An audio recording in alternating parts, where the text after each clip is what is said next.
the BORGEN Project. Back in 1999, a young American man called Clint was volunteering in the refugee camps of Europe. When he returned home to the USA, he went to university and then got a job.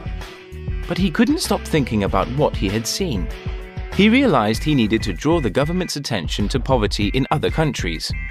He came up with an idea, the BORGEN Project.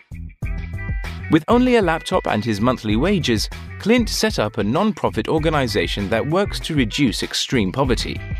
Clint believes that helping the world's poor, people living on less than $1 a day, is actually very simple. He says all they need is food, clean water, shelter, education, and healthcare. This is why he supports projects such as digging wells, building medical centers, and vaccinating babies and children. The BORGEN Project also campaigns for sustainable development. So, after the charities have left, the people can continue to help themselves. Kazakhstan is an example of a country that developed sustainably. In fact, it is now so developed that it sends aid to nearby Ukraine and Tajikistan, to Bangladesh, and even the Caribbean. It is a shining example of what the BORGEN Project stands for, the idea that prosperous countries should help the ones that are struggling. Do you support a charity? Which one?